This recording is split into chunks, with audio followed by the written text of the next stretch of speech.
Masechet Yevamot Daf Chaf, an exciting daf. We're going to starting off with the case of two brothers who are alive at the same time, and the third brother that's born afterwards. So the ones that are alive at the same time, Reuven dies without children, and Shimon performs Yibum with Rachel. That's perfectly fine. And then afterwards, Levi is born, so he's not alive at the same time as Reuven. And then Shimon dies after, and this is the subject of a mahaloket, according to Rabbi Shimon, not to be confused with this Shimon who's a brother that died, right? Rabbi Shimon, the Tana, says that Levi can perform Yibum on either Rachel and Hannah. The reason is because when he was born, all he knows is he saw his brother Shimon legally married to two wives, and he does not have to take into account Reuven because Rachel never was available to him as a Yevamah. She never felt to him as a Yevam because he was born when he was born, the Yibum was already performed. If that was not true, if Shimon did not perform Yibum on Rachel, then that would be a problem for Levi because when he's born, Rachel is a Yevamah, and so she has a zikah. She needs someone has to do Yibum, and then Levi cannot do it because because this is his brother-in-law who was not alive at the same time. So the openness, the obligation to perform Yibum makes him prohibited forever. But since when he's born, Shimon is already married to Rachel, so according to the Shimon, Levi can perform Yibum with Rachel. However, Chachamim are stringent, and they say that the status of Rachel as a Yevamah, as the wife of Reuven, remains forever, even after Shimon does Yibum, and therefore, although Levi is born later after the Yibum, nevertheless, he still has to treat her as his first brother's wife, and that is an Isur Erva forever, so he cannot perform Yibum on Rachel, and therefore is prohibited to both.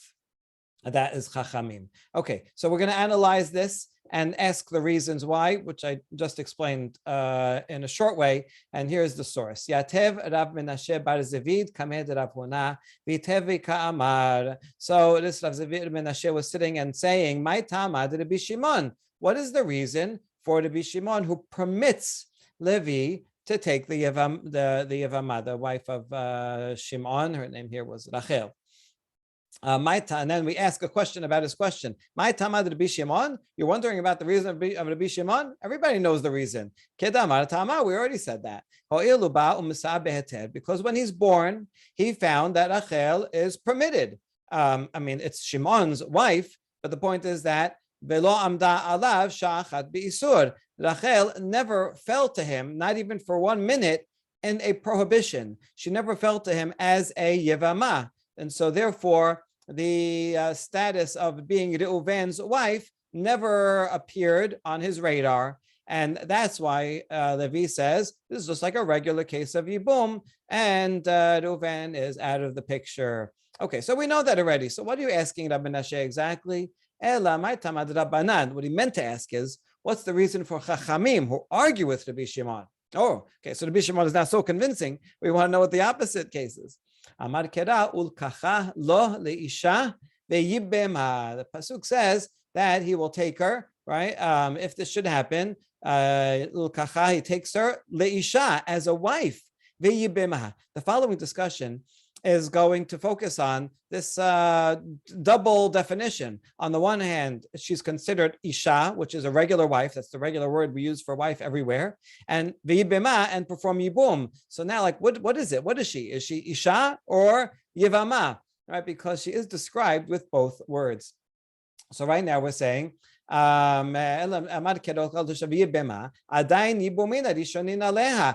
though he takes her for a wife, she's still called Yevamah because that's an extra word. You can say he takes her. Once he is with her intimately, then she is Isha. You could have stopped there, but V'yibema adds that her identity as a Yevamah remains. In other words, her connection that she was originally the wife of Reuven remains even after Yibum. And that's why when Levi is born, doesn't matter that he's born after the Yibum, he still has to treat her as the original wife of Reuven.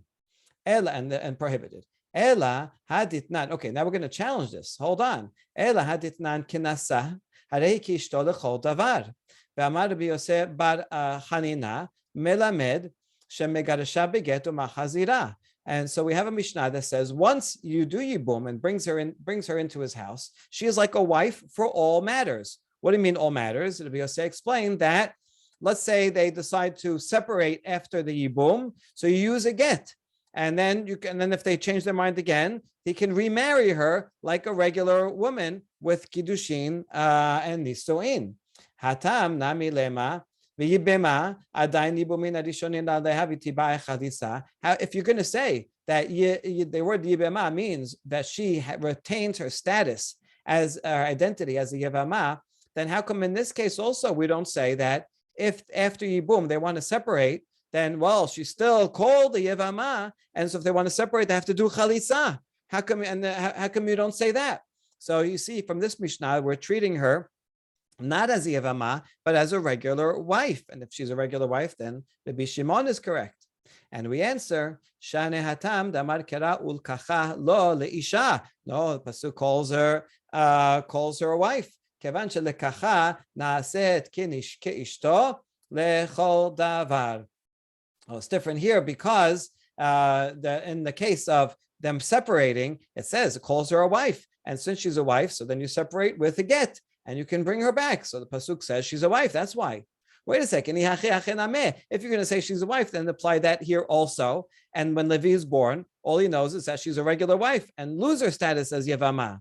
No, pasuk also says Yibema. So now we're going in circles here. So we ask Umara ita. In other words, why are you have two words here, lukacha lo isha, and then we have the word yibema. And in one case you're saying, oh, she's isha, she's like a wife for all things. And the other case you're saying, oh, yibema, she still retains her status as a yivama. Why'd you decide to apply one in one case and one in the other case? One has switch it around, and then you'd have opposite conclusions. And the answer is bistabera. It just makes sense. Shedi hetera hetera. Ushti isura isura. If you're talking about a heter, meaning the heter is first of all that you can do yibum, and then you want to, and that's a permission, right? That it overrides eshetach, and this is one permission. So then, if we're talking about further in that direction, can you, if you want to separate, then what? Oh, use a get. If you want to remarry, yeah, that's okay. You do kiddushin. So once we're talking about ways that are things that are permitted, so we're going to extend the permission of Yibum into her being a regular wife. But when we're talking about matters of prohibition, and in that context, we're talking about two brothers who were not alive at the same time. That is a fundamental prohibition. And then if you're asking more questions about that, then we're going to emphasize the fact that she is still a Yevama. And even if the Levi is born afterwards, we're going to extend and say, she retains her status as a Yevama. So that's why it makes more sense to apply the Isha word to a case where we are permitting her to do Yibum and then divorce and then get remarried, and it makes sense to use the Yevama word when we're already talking about a prohibition of brothers who aren't alive at the same time. Good. So now we understand the reason for Rabbanan. Now let's get back to the Rabbi Shimon. Rabbi Shimon damar ho'ilu ba'u masah beheter lo amda alav sha'a achat be'isur. That's Rabbi Shimon's fundamental reason to permit, because when Levi is born, he never experienced Rachel as a Yevama. She never felt to him as a prohibition, as a prohibited wife of Reuven. And so therefore, from the time he's born onwards, everything is good. Ela me'ata achoto me'imo shenesa'a achiv me'aviv v'achar kach nolad ach umet tityabem ho'ilu ba'u masah beheter. Okay, this is a really fun question. It says, according to your logic, I am going to ask you a reductio ad absurdum argument, and this is going to be a crazy conclusion, but that's the very point of it. What about the following case here, where we have a man named Menashe who is married to Miriam, and they have a child, Reuven. He's also married to Leah. She has a daughter from a previous marriage named Dinah. So Reuven and Dinah are permitted to each other because they're not related, right? This they have Reuven has a father and mother. Dinah has a completely different father and mother. It just so happens that at some later point, Dinah's mother married Reuven's father after they were after they were born. Okay, so in this case, Reuven takes Dinah as a wife, which is totally fine, is permitted. Now, after that, Moshe and Leah, they themselves have a child, Shimon. So Shimon is a half brother to Reuven on his father's side, and a half brother to Dinah on his mother's side. Now, because it is his brother on the father's side, there is a Yibum, obligation of Yibum. So now Reuven dies, and Shimon, we are asking, well, he should be permitted to take Dinah, because now Dinah is his brother's wife, and perform Yibum with her, right? Wouldn't you say that's permitted according to your logic? Okay, now obviously this can't be the case because it is his sister, although half sister, that is prohibited. So, but that's the logic. We're saying, right? Ela me'ata, according to you, right? This should also be allowed because when Shimon is born, he sees, oh, Reuven and Dinah are married and they're permitted. Dinah never fell to him beforehand as a Yevamot. And so, therefore, when Reuven dies, this is permitted. In other words, just like you overrode the prohibition of two brothers who aren't alive at the same time, so because he's born afterwards, so too you should override the prohibition of being with a half sister because he was born after the fact. So this is an interesting logic that leads to a crazy conclusion.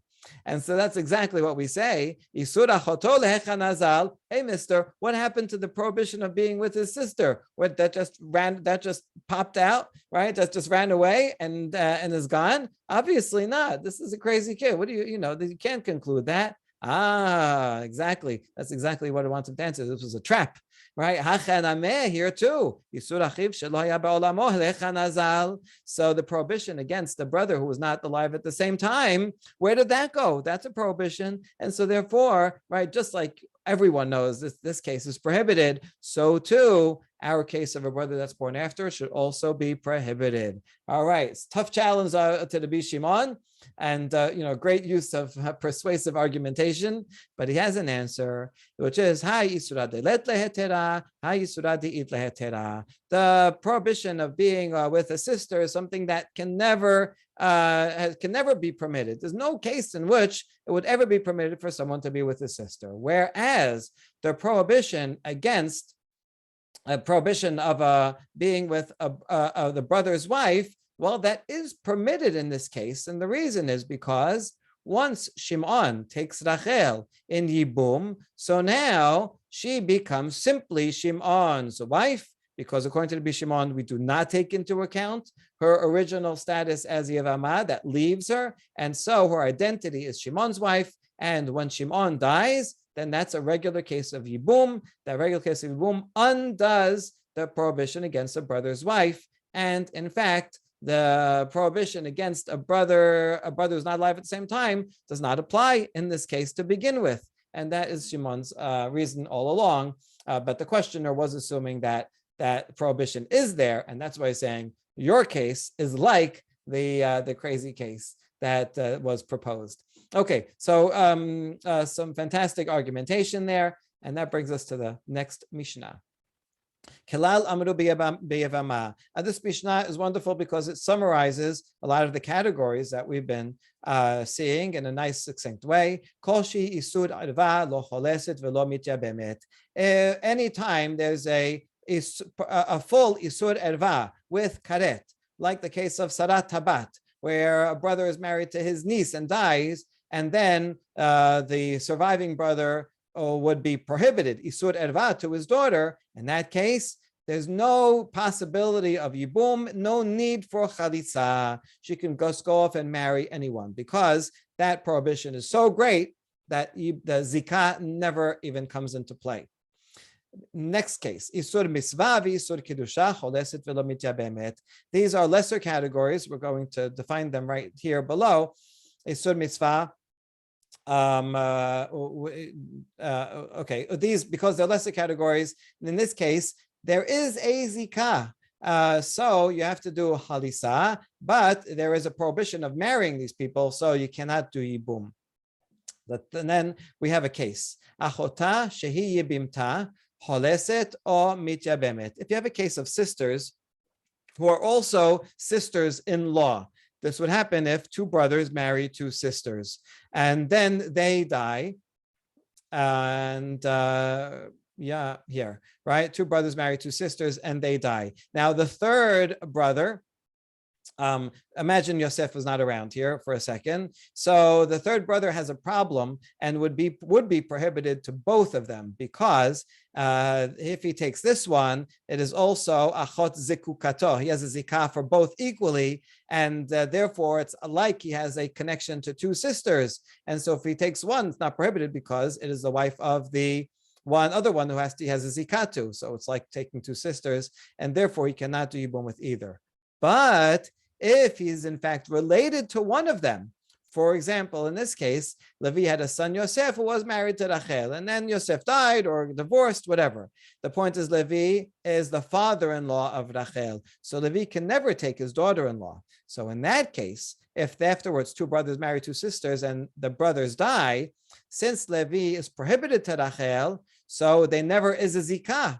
Because there's never a zikah, he's permitted to take Leah. Right, so that's a kind of paradox where being more prohibited to one actually allows for the other, whereas if he is not related to either, then he can take neither. Okay, so that was in short that middle case.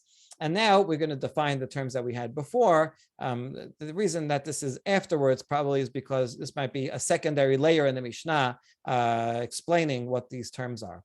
So what is Isur Mitzvah? Shniyot Midivrei Sofrim. We're talking about the secondary category of incestual relationships. For example, that are not explicit in the Torah, right? There's 21 relationships that are explicit in the Torah. That's midoraita. But for example, Torah does not mention that a man is prohibited from his grandmother. Now, obviously, no one ever would think that it is possible, but the Sofrim had to come in and fill in those gaps. Usually, Divrei Sofrim is treated like a derabanan, but I don't think we should think of it as ever like it was permitted until some rabbis came together and voted on it. Divrei Sofrim is a bit stronger than just a regular derabanan. This is an old tradition, understanding, interpretation that obviously these are prohibited, but it is a secondary and therefore category of lesser stringency. And that's Isur Mitzvah. And Isur Kedusha, these are Deoraita, but there's no karet, it's only a lav, like Almana leKohen Gadol. Gerusha v'chalusa leKohen Hedyot, mamzeret unetina l'Yisrael, ubat Yisrael lenatin umamzer. A Kohen Gadol may not marry an almana. I can't take even a widow because he has to take a bitula. And a regular Kohen cannot marry a divorcee, or at least midrabanan cannot take a halusa because she also was based kind of like married, and the act of halisa is like a get. And also a mamzer, someone who's born from a forbidden marriage, according to most opinions, isur karet. And the natin, there's various definitions of a natin, maybe a descendant of the Gibeonites, a Givon, who came and converted, but not sincerely, or maybe just someone who's a foundling, someone of uncertain descent, who may be a mamzer.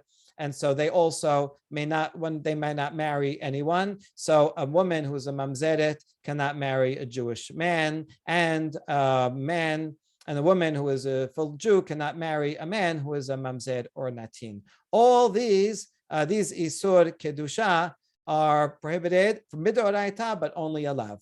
But the common denominator of isur mitzvah and isur kedusha is that one may not marry them. And so if such a person should fall to a yavam, so he cannot do yibum, but because in these cases, if you would marry them, let's say you did a kiddushin, the kiddushin would take effect. So therefore there is a zikah, And in order to get rid of that zikah, you have to do chalisa. Unlike the first category, where if someone tries to do a wedding ceremony with his sister, it won't even work. They're not married at all, and so there's no zikah here at all. Therefore, you do not even have to do chalisa. Okay, so that's nice to have all these in one Mishnah. And now we ask, we introduced the Mishnah saying this is a general principle. What's that including, right? I mean, it gives lots of laws, but what are you adding by saying it's a general principle? And the answer is, if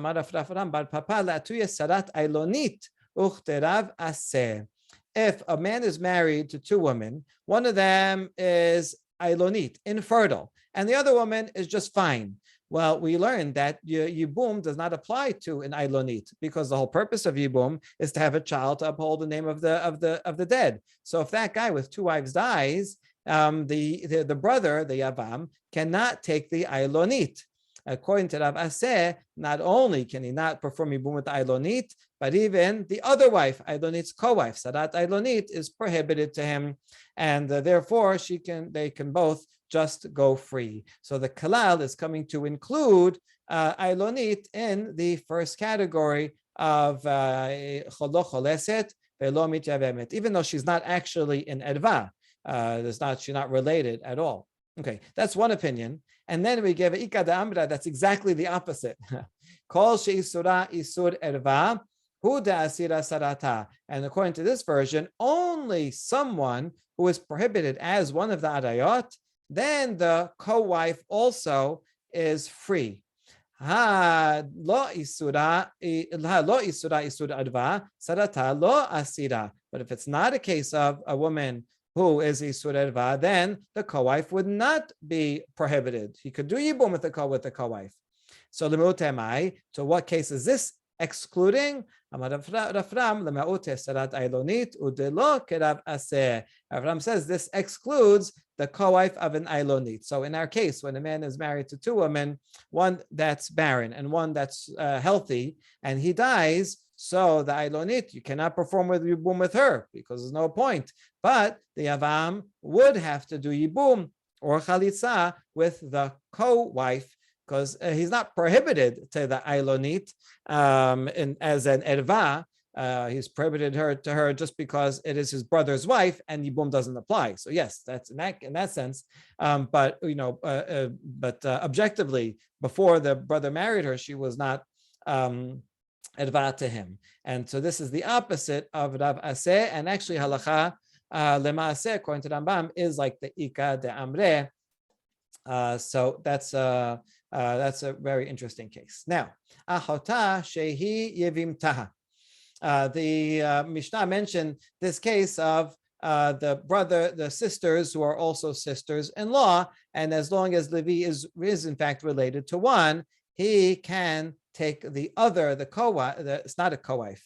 Otherwise, it would be prohibited. If it was a co-wife, it would be a co-wife of Erva. It's not a co-wife, but rather it's the other brother's daughter is permitted, which is also the sister of his of the one who's Erva, but that's also fine. He was never married to Rachel, so he can take her sister. So that regarding that case, achota deman. So we're asking. The Mishnah is very cryptic. I explained it because I knew this Gemara already, but the Gemara has to figure it out. She's the sister of whom? What is the status of the guy? Ilema di isur mitzvah. Is it only a prohibition of a mitzvah, meaning something that is only prohibited midrabanan, like a grandmother? Kevan de midoraita ramya kame paga bachot zekukato. In that case, it wouldn't make sense because on the deoraita level, she comes to him and then it will be contradict the wife, the sister of zikukato. In other words, if they were related through a dirabanan relation only, not like a daughter-in-law here, but a grandmother or something, then that on a doraita level they are actually not related. And so therefore on a doraita level, he has a zikat to two sisters, and that makes them both prohibited because of the wife, the sister of zikukato is also prohibited. So it can't be that's talking about a isur mitzvah, which is only derabanan, ela achota de isur erva. Rather, it must be that he, the yavam, is the sister of someone who he is prohibited to from an isur erva. So he cannot take the isur erva, but he can take her sister. Okay, good. So we clarified that case. Next, isur mitzvah sheniyot. Amai karile isur mitzvah. How come the secondary category of forbidden relationships are called isur mitzvah? We understand the rabbis came and filled in the gap and said they're prohibited, but why is it called mitzvah? Because there's a general rule that the Torah says lo tasur, right? Do not veer from whatever the sages tell you, and so it's mitzvah to listen to the chachamim when they explain and apply the Torah to these secondary cases. Good. Isur kedusha almana lochen gadol kedusha v'chalusa lekohen hedyot. Kedusha. Why is it called that? Regarding the laws of mamzer and the laws have to do with the kohen. Ve'amai kadu lehu isur kedusha. Tichtiv kedoshim yiyu leElohechem. Right. It says that you must be holy to Hashem, and the context is that about a Kohen who may not take a zonah, divorcee, and so on. And so that's why it's called Kisur Kedusha, to apply to the Kohanim. Although it does apply to Mamzer also, what they have in common is that they're Isur Lav without Karet. Tanya, Rabbi Yehuda Machalif. Now, although we gave these two definitions, now we're going to switch them around, and Rabbi Yehuda applies the definitions in the opposite way, which is against the Mishnah. That's why it makes sense what I said before, that the last clause in the Mishnah seems to be a secondary level that, at least the Rabbi Yehuda here, the fourth generation Tana, did not have or did not agree with. Okay, so he switches it around. He says, Isur mitzvah, that's almana lekohen gadol, gerusha v'chalusa lekohen hedyot. V'mai karile isur mitzvah, dichtiv ele ha-mitzvot. So it's these deoraita laws that are called isur mitzvah. So they're not called mitzvah because it's rabbanan. So rather, why are they called mitzvah? Because at the end of Vayikra, the very last pasuk in Vayikra gives a grand summary and says everything that we just read, ele are the mitzvot. And that includes the laws regarding Kohanim. So that's why they're called Isur Mitzvah. And Isur Kedusha, Sheniyot Midivre Sofrim. Isur Kedusha, according to the Yehuda, applies to the secondary D'Rabbanan category of incestual relationships. Why is it called holiness? Amar Abaye, Kol HaMekayim Derech Chamim Nikra Kadosh. Because anyone who follows the words of the sages is called holy. So again, because it's the Rabbanan, and anyone who follows the Rabbanan is called holy, these are called Isur Kedusha. Okay, now we get a little Agada. Amar le Rava, v'chol she'eno mekayem divrei chachamim kadosh hu de la mikre, rasha nami la mikre, ela marava kadesh asmecha b'mutalecha. Rava objected to this. It says, and someone who does not follow the chachamim, so then you just say he's not kadosh? No, we should call him a rasha. You don't get a special chazak u'baruch for following the basic laws that Rabbanan. When you say, this person is holy, holy sounds like they go above and beyond and do something super extra, right? And you wouldn't call anyone who just follows the Rabbanan kadosh. The opposite. He's just doing what he needs to do. If he doesn't, he's called a rasha. So that doesn't make sense. Rather, he gives a different reason, that when we say, the Torah says, when Torah says to be holy, it means that you should take things that are permitted according to the Torah, according to the literal level of the Torah is permitted, but make yourselves holy and go beyond the letter of the law. And that's precisely what the rabbis did. They said it's not enough to just follow exactly what the Torah says. Torah also gives a general directive to be holy. And so would a holy people have relations with these secondary relationships? No, nobody would consider being with their grandmother. And so therefore, this is a way of making them holy. And it's true, it's the rabbis that do this, but that's why they're called holy. Not because it's someone holy that follows the chachamim, but rather the chachamim make the people holy by adding in those laws. Okay, that's a nice agada about the nature of Torah Sheba'al Peh and the Rabbanan laws. Almana lekohen gadol. Okay, the next Mishnah talks about this case of a Kohen Gadol to an Almana. And so we're going to focus on the entire rest of the daf on this one case, which is really very interesting, because here, let's figure out what the case is. You have Kohen Gadol and his brother. His brother is married to a woman, and the brother of the Kohen Gadol dies without children. So you have Kohen Gadol is now the Yavam, right? He's called upon to take this woman as in Yibum. The problem is she is a widow, right? Her husband just died, and the Kohen Gadol is prohibited to be with a widow. And so what are we going to do now, right? So the Mishnah says that it's prohibited, but the question is, like, why? Maybe it should be permitted, because Yibum maybe Yibum should override the prohibition of almana. That's what we're going to be discussing. So it's a really super interesting case.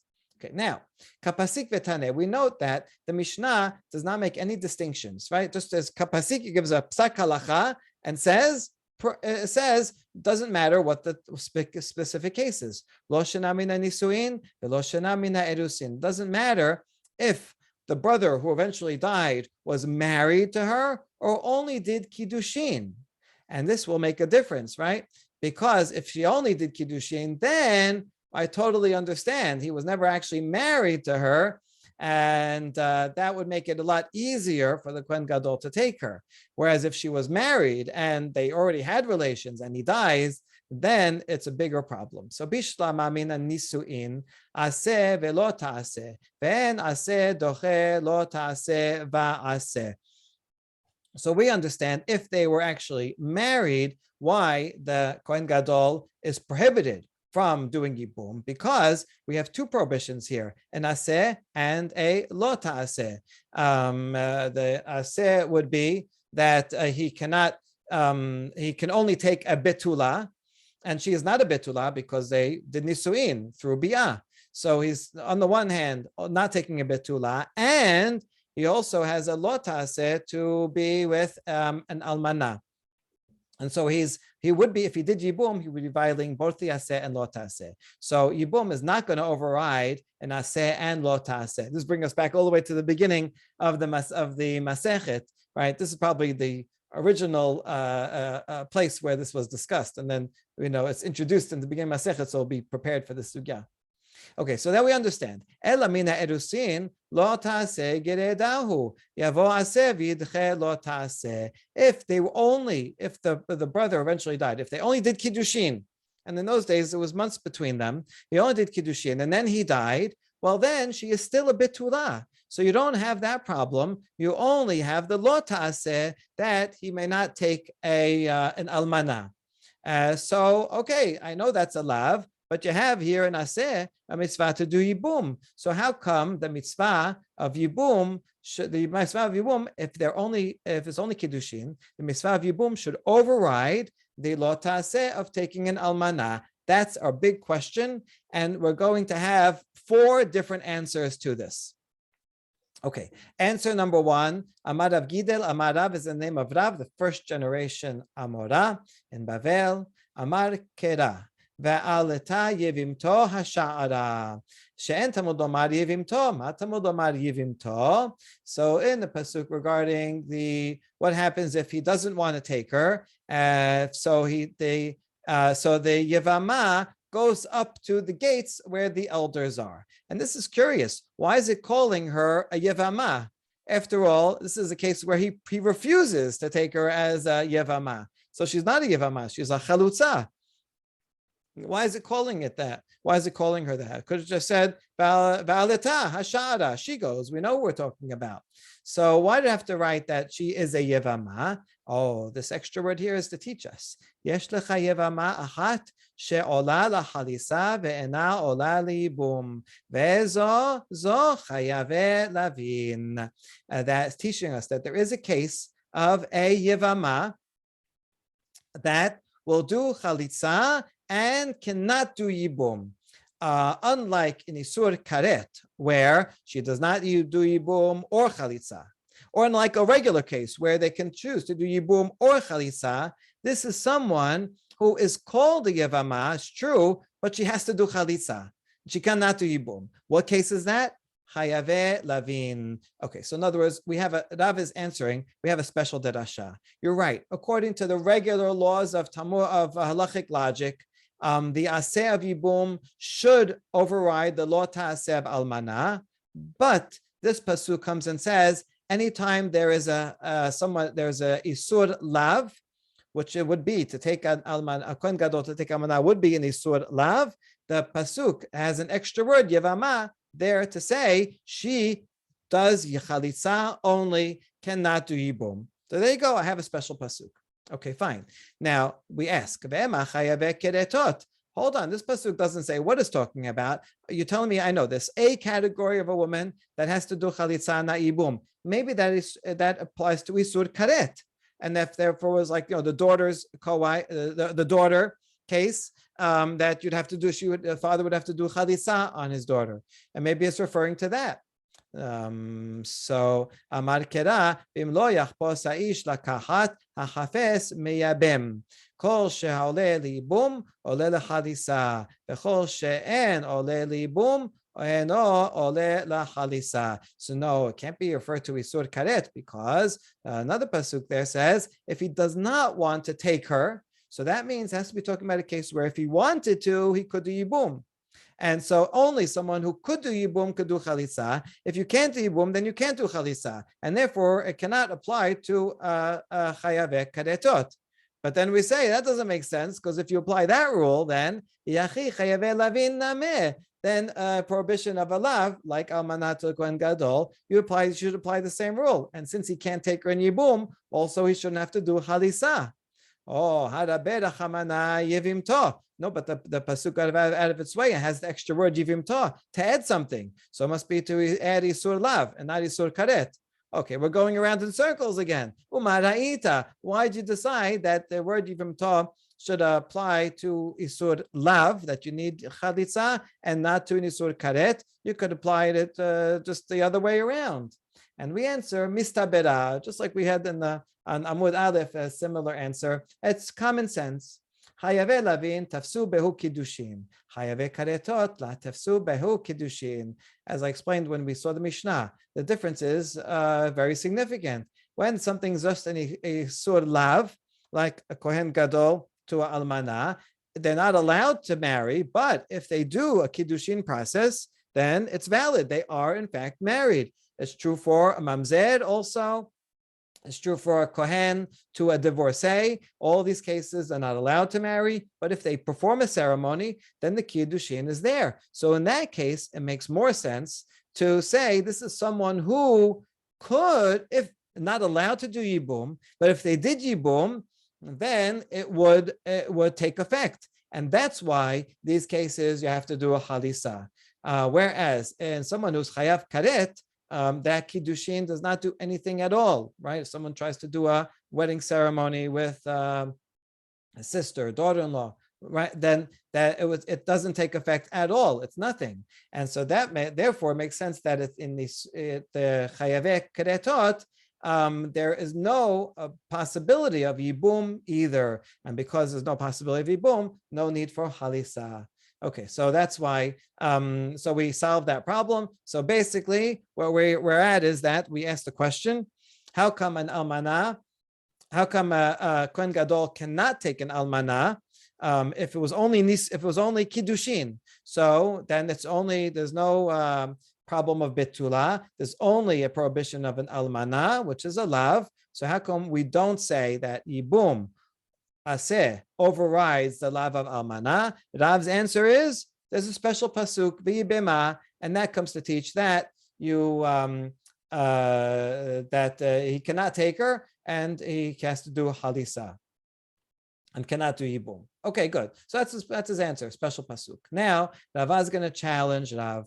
Mativ Rava isur mitzvah v'isur kedusha ba'aleha o halasla niftera sarata. We have a baraita that says if you have either an isur mitzvah, right, one of the rabbanan arayot, or isur kedusha, like a Kohen Gadol to almana, if they do have relations, or if they do chalitza, then the co-wife can go free. In other words, even though he's not allowed to do yibum, if he does yibum, it works.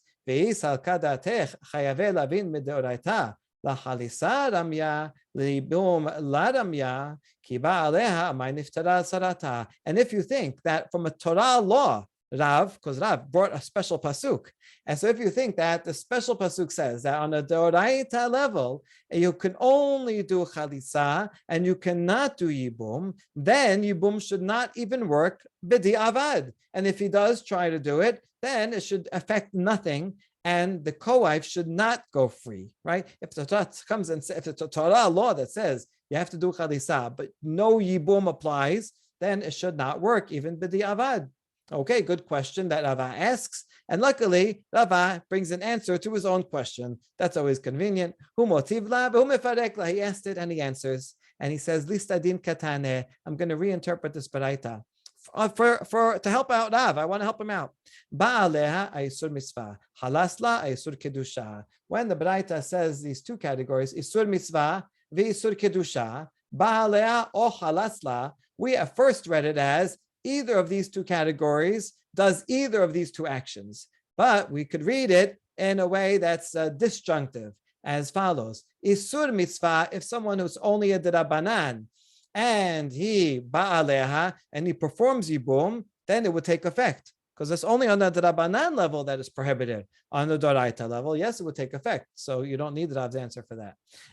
Whereas isur kedusha, like mana to Kohen Gadol, which is deoraita, if he does halitza, then the co-wife goes out. And that's true, right? Because that's the basic fundamental Torah law. You have to do chalisa, and it takes the chalisa takes effect.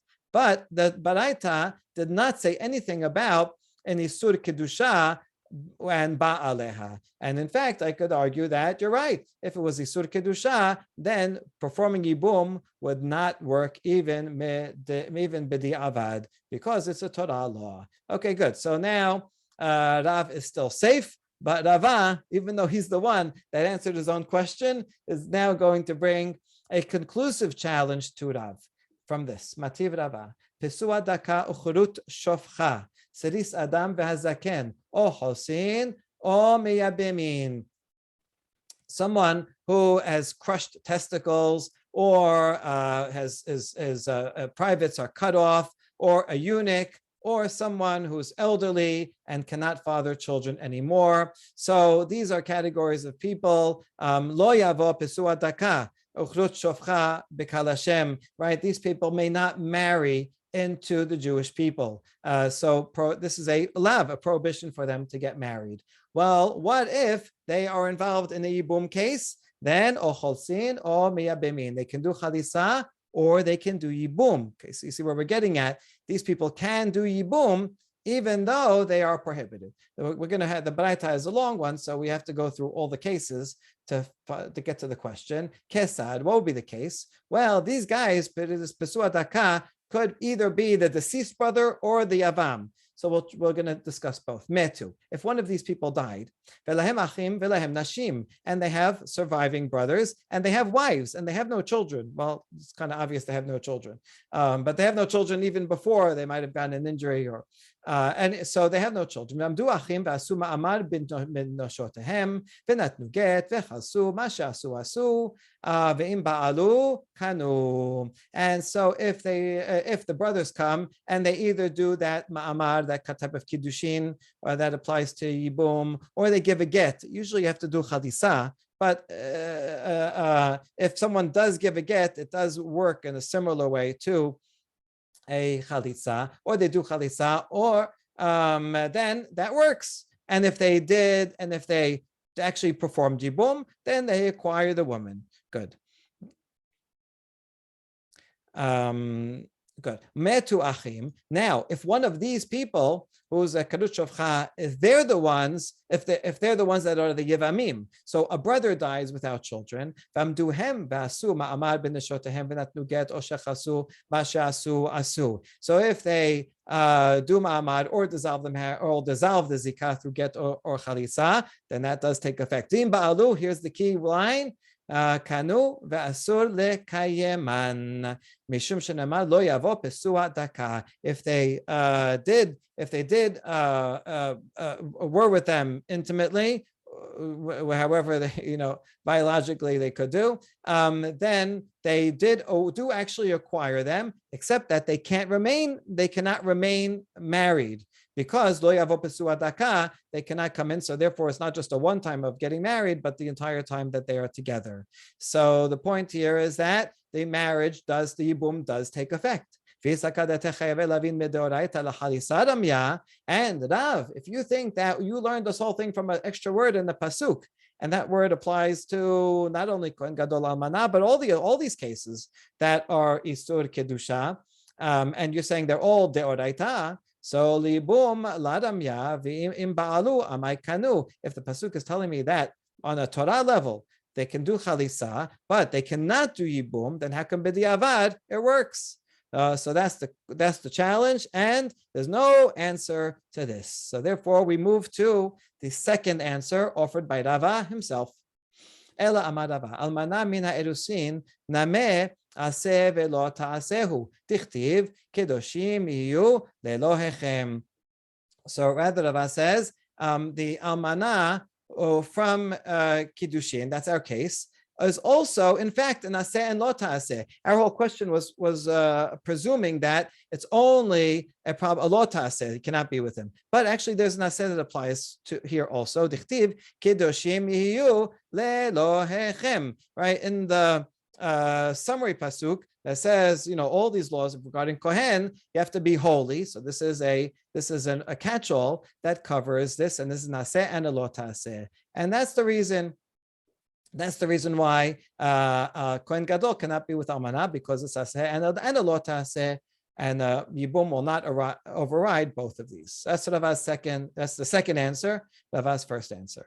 Now we ask about that. Mamzeret unetina ma'ika lememar. Yeah, but that wouldn't help us with the case of mamzeret and netina, because they are also prohibited from entering congregation, from marrying in, and they too cannot do Yibum, even though it's a positive mitzvah. And in those cases, it's only a lo ta'aseh. So what are you going to say about them? He'll answer, Kativ v'hit kadashtem. Right, another catch-all pasuk that says, Kadashim yitim kadoshim kadosh ani. This is actually from Parashat HaShavua, Parashat Shemini, in the context of kosher laws of kosher animals, but it's a general catch-all of all things, and so that would apply also. So a person is prohibited from being with a mamzeret, and that's a lo ta'aseh and a naseh. Fine. Wait a second. This catch-all is too broad, because it applies to every law in the Torah. If you're going to apply it here, even though it's not in the actual context, then you have to apply it to every law. Now is always going to be another aseh. No, so that doesn't make sense. We reject this. You can't apply it so broadly. Ela amar Rava. This is the third answer. Gezerah almana min ha'erusin atu almana min ha'nisuin. It's a gezerah midrabanan. Right? Really, you're right. A Kohen Gadol should be able to perform Yibum with a almana only from nisuin, because it's only a lo ta'aseh, and Yibum should override it, except that we make a gezerah. If we permit Kohen Gadol to be with an almanah from Erusin, then people will think that he can also be with an almanah from Nisuin, in which case there is an aseh and a lo ta'aseh, and we will forget that there's a distinction. So it's a gezerah. All right, so now once you're going to go down the gezerah route, now they're going to ask a whole bunch of questions about other possible gezerot that would be equally important. Mamzeret unetina ma'ika lememad. How come we can't do Yibum if she is a mamzeret? The mamzeret wouldn't be allowed to marry the first brother either, right? But let's say they did get married, right? And the first brother died. And so how come it does not apply if it's only a lo ta'aseh? And the answer is gezerah bimkom mitzvah atu shelo bimkom mitzvah. Oh, if we allow the yavam to be with a mamzeret in a case of Yibum, then we might think it's permitted and allow any person to be with a mamzer or mamzeret, even when it's not a case of Yibum. So we don't want to make that mistake. So that's also a gezerah. Okay, fine. Elameata eshet achiv me'aviv lo titjabem gezerah mishum eshet achiv me'imo. According to this, if you have eshet achiv me'aviv, if you have the wife of his brother from his father, right? Lo titjabem.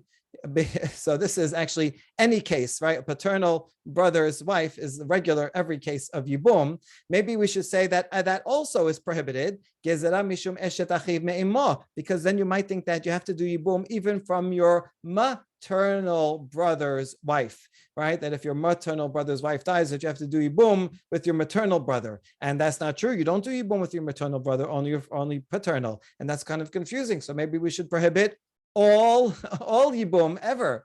And this is another kind of reductio ad absurdum that we're going to.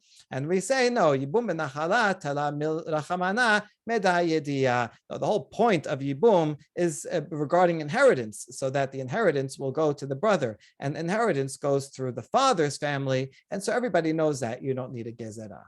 Okay. Isha she'en labanim lo titjabem. Oh, but further, maybe we should not permit a woman who has no children should not do Yibum, gezerah mishum isha sheyesh la banim, to make a gezerah for a woman who has children. And this again would prohibit all cases of Yibum, right? Because you only do Yibum when the deceased has no children, but you might get confused and, oh, you did Yibum when there is no children, maybe you'll do Yibum when there are children too.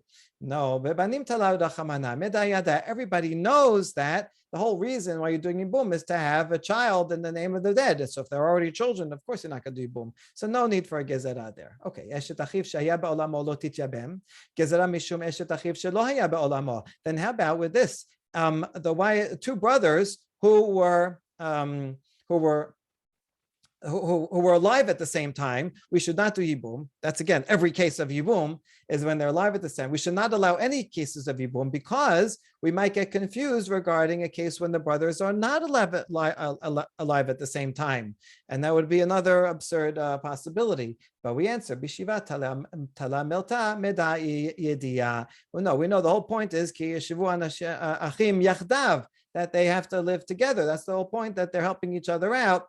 And so because that's right there in the pasuk, everybody knows that's only if they're alive together, no need for a gezerah. Okay. Kol hanashim lo titjabemna gezerah mishum ailonit. Now we're going back to right where we started this Mishnah discussion with. Maybe we should prohibit all Yibum, because if you think this Yibum with any woman is allowed, then you may come to do Yibum with an ailonit who's barren.